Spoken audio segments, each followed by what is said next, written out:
Hey, I want to make a few observations about being a conscript in the South African Army in the 70s and 80s. I had relatives in the 70s, I was there in the 80s. And in particular, the effect on a generation of white men like me. It was traumatizing in so many ways, and I know that I'm getting a massive eye roll right now from many South African white men who regard those days as the best days of their lives. But we also know that looking back at that time, we were propping up a system.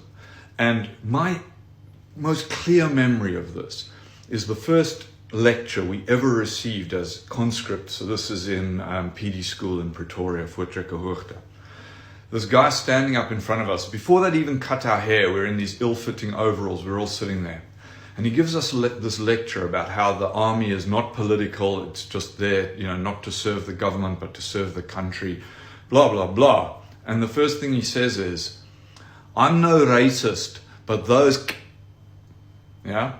And that's how our first lecture started. And after that, everything that happened was a projection of trauma, and everything we did was in service of the nationalist government and apartheid. More or less everything we did, apart from one brief interlude of flood relief that I was involved in. And I want to focus on something in particular. One of my first jobs as a law officer, once I'd finished officer school, was to do boards of inquiry into suicides. I did 8 boards of inquiry into attempted and actual suicides. I had to interview parents who walked into their son's room while he was on leave from basic training, and he shot himself in the head in front of his mother. I dealt with other ones, parents finding their child hanging in the garage, gassed in a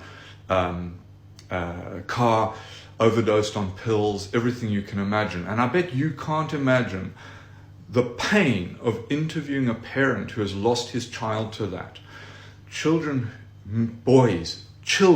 16, 17, 18 years old, who were put under intolerable pressure during basics. And all we got from the army is, they're just weak, or they're just feminine, or they can't handle the pressure. This is what we were told all the time. We even prosecuted one guy for attempted suicide because his overdose failed. And he was sent to detention barracks for 6 weeks. And I don't know if you ever went to detention barracks, but that place in Potchefstroom was barbaric, utterly barbaric. And to punish somebody for trying to kill himself is just mind-boggling. I'm going to talk more about this, but what I'm saying is that we all came out with trauma, whether you recognize that or not, and it's fed into the rest of our lives.